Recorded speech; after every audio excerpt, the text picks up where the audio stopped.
বিলম্বে ইফতার করবেন না কখনো। এক নাম্বার, দেরি করে ইফতার করা নিষিদ্ধ। ইহুদিরা দেরি করে ইফতার করে। লা ইয়াজালুন নাসু আলা খাইরিন মা আজ্জালুল ফিতরা। বিশ্বনবী বলেছেন, এই উম্মত যতদিন আগে আগে ইফতার করবে, এই উম্মতের কপাল থেকে কল্যাণ কেউ ছিনিয়ে নিতে পারবে না। চিল্লায় বলেন ঠিক কি না? আজানের জন্য বসে থাকবেন না, সময় দেখবেন। স্থানীয় সময় যখন সূর্যাস্ত হওয়া মাত্রই বিসমিল্লাহ, খেজুর খেয়ে ফেলবো। পারবেন তো নাকি দেরি করবেন? 2 নাম্বার, রমাদানের পবিত্রতা বজায় রাখবো। কোনো তর্ক বিতর্ক অশ্লীলতায় আমরা জড়াবো না, ঝগড়া করবো না, সরাসরিও না, ফেসবুকেও না। করবেন কেউ গালি দিলে বলবেন ইন্নী ইমরুউন সায়েম, আমি রোজাদার। আল্লাহর হাবিব শিখিয়েছেন, কেউ যদি তোমার গালি দেয়, কটু কথা বলে, অশ্লীল কথা বলে, রমজানে তুমিও বলতে পারবে না। তুমি বলতে পারবা ইন্নী ইমরুউন সায়েম, আমি রোজাদার। আজকে থেকে নিয়ত করেন, রমজানে কেউ গালি দিলে আপনি একটা গালি দিবেন নাকি? কি বলবেন? রোজাদার, রমজানের পবিত্রতা আমি ভঙ্গ করতে পারবো না। অশ্লীল নাটক সিনেমা আমরা দেখবো না। ব্যাড হ্যাবিট থাকলে রমাদানে এটা ছাড়ার মহা সুযোগ। স্মোকিং এর অভ্যাস আছে অনেকের, ঠিক কি না? চাঁপাইনবাবগঞ্জে আপনারা স্মোকিং করেন? হ্যাঁ, না না আমরা করি না। বলেন করি না? করবেন না কেউ। যদি কারো থাকে, কে করে হাত তোলালাম না আমি। এই রমাদানে এই স্মোকিং হ্যাবিট থেকে আমরা বেরিয়ে আসবো, ঠিক কিনা বলেন? 3 নাম্বার, আমরা মিথ্যা বলবো না। বিশ্বনবী বলেন, মানলাম ইয়াদা কাওলা যুরি ওয়াল আমালা বিহ ফালাইসা লিল্লাহি হাজাতুন ফি আইয়াদা তাআমাহু ওয়া শারাবা।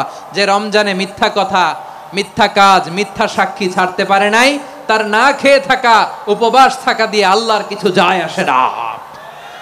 এজন্য মিথ্যার সাথে আমাদের কোনো সম্পর্ক আছে?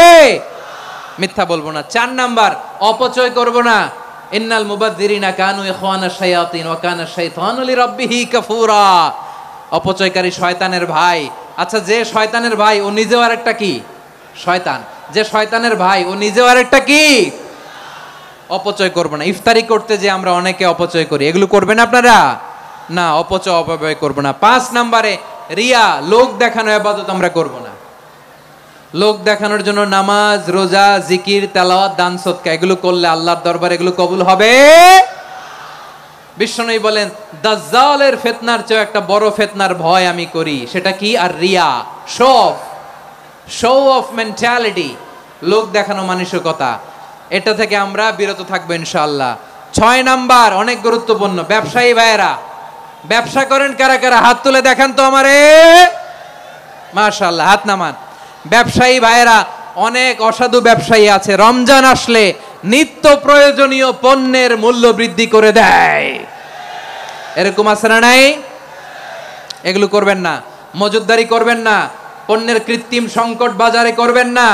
আপনি লাখ টাকা কামায়া ভাবছেন যে রোজাদারদের কষ্ট দিয়ে ধনী হবেন। এমন রোগ আল্লাহ আপনারে দিবে, কোটি টাকা দিয়েও আপনি হাসপাতালের বিল পরিশোধ করার ক্ষমতা আপনার হবে না। খবরদার। শেষ বয়সে দেখবেন কি কষ্ট আপনার হয়। আপনি রোজাদারদের কষ্ট দিয়েছেন, আল্লাহ আপনার সুখে রাখবে? আল্লাহর দোহাই লাগে, আমার ব্যবসায়ী ভাইয়েরা এটা করবেন না। আরব বিশ্বে আমরা দেখেছি, আরব বিশ্বের ব্যবসায়ীরা সারা বছরে ব্যবসা করে, রমজানে ভর্তুকি দেয়। আর আমার দেশের কিছু অসাধু ব্যবসায়ী রমজানে গলাকাটা ব্যবসা করে আর সারা বছর সইটার উপর দিয়ে চলে। চিল্লায় বলেন ঠিক কিনা?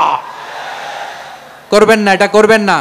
নিত্য প্রয়োজনীয় পণ্যের মূল্য বৃদ্ধি করা হারাম, পণ্যের কৃত্রিম সংকট তৈরি করা হারাম, মজুদদারি করা হারাম, রোজাদারদেরকে কষ্ট দেয়া হারাম। এটা করবেন না।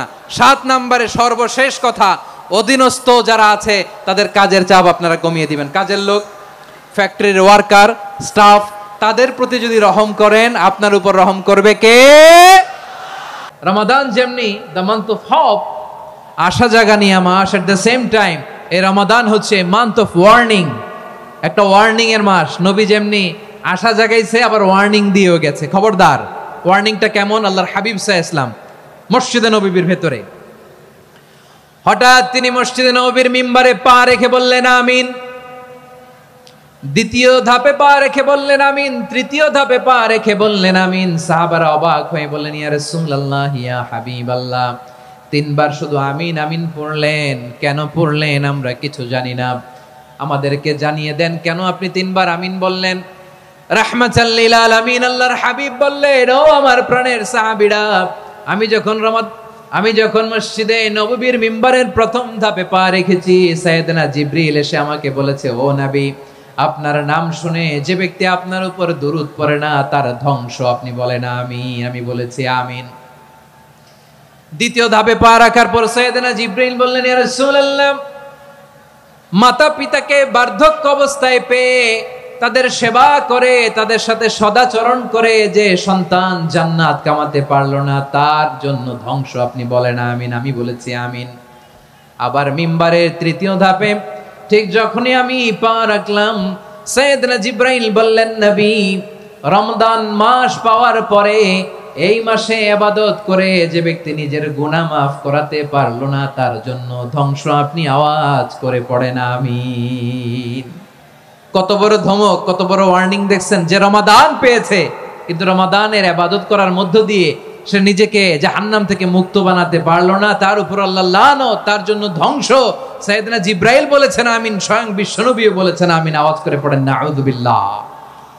তাহলে রমজান আসবে আর আমরা নিজেদেরকে জাহান্নামীদের লিস্ট থেকে নাম কাটিয়ে জান্নাতীদের লিস্টে উঠাতে পারবো না। এর চেয়ে বড় হতভাগা কি আর কেউ থাকতে পারে?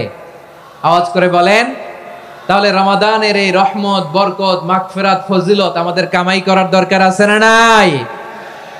আর মাত্র 7 দিন বাকি। আর মাত্র কয় দিন? এগুলো নিয়ে আমাদের কোনো আগ্রহ নাই। তোমাকেই খুঁজছে বাংলাদেশ, ক্লোজ আপ 1, আর মাত্র 7 দিন বাকি। টেলিভিশনে বিজ্ঞাপন আছে না নাই? রেফেল ড্র হবে লটারির, আর মাত্র 5 দিন, আছে না নাই? কিন্তু এমন এক বরকতময় মাস আসতেছে, আর মাত্র 7 দিন বাকি। আমাদের কোনো সেন্সই নাই, আমাদের মধ্যে কোনো অনুভূতি কাজ করে না। হায় রে দুর্ভাগা মুসলমান। আমার প্রিয় ভাইয়েরা, আপনি পৃথিবীতে যত ইবাদত করেন সব ইবাদতের সওয়াব নির্ধারিত। এটা পাবেন বা ওইটা পাবেন, এই সওয়াব জান্নাতে, এই বাড়ি ওই বাড়ি। শুধু সিয়ামের সওয়াবটা অনির্ধারিত। কুল্লু আমালি ইবনে আদম ইউদাফ আল হাসানাতু আশরু আমসালিহা ইলা 700 দি'ফিন ইল্লা সাওম। সব নেক আমলের সওয়াব বাড়তে বাড়তে 700 গুণ, কিন্তু রোজা ছাড়া। রোজার সওয়াব কি হবে?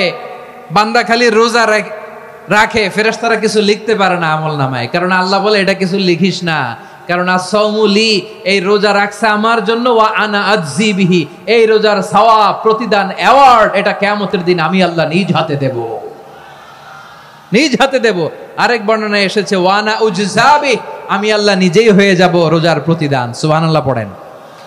আবার আল্লাহর হাবিব বলেন, ইন্না ফিল জান্নাতি সামানিয়াতু আবওয়াব, জান্নাতের দরজা মোট 8টা। ফিহা বাবুন ইউসাম্মা আর-রায়্যান, 8টা দরজার মধ্যে স্পেশাল একটা দরজা আছে, ওই দরজাটার নাম হলো আর-রায়্যান।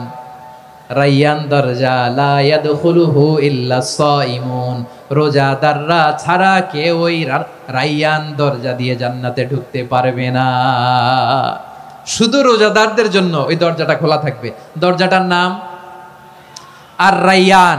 এই লাখো জনতা আওয়াজ করলে এই আওয়াজ হয়। বলেন, রোজাদারদের জন্য জান্নাতে স্পেশাল যে লাল গালিচার সংবর্ধনা এন্ড স্পেশাল এন্ট্রি, ওই দরজাটার নাম কি? আর রায়্যান শব্দটা কেমন লাগে? ভালো লাগে। অনাগত সন্তান যদি কারো আসে, ছেলে সন্তান, নাম রেখে দিয়েন আর রায়্যান। পারবেন? আমাকে সবাই ধরে রাস্তা ঘাটে, বাসায়, অফিসে, আদালতে, এয়ারপোর্টে ধরলে, হুজুর আমার একটা ছেলে হবে 2 মাস পর, একটা নাম দেন। চাপাই নবাবগঞ্জবাসীর জন্য আমি একটা নাম দিয়ে গেলাম। সামনের 2-3 মাসে, 4 মাসে, 6 মাসে যাদের ছেলে সন্তান হতে পারে বলে মনে করেন, যদি পছন্দ হয় নামটা, নাম রেখে দিয়েন রায়্যান। কি নাম? লা ইয়াদখুলুহু ইল্লা সাইমুন, রোজাদাররা ছাড়া কেউ ঢুকতে পারবে না।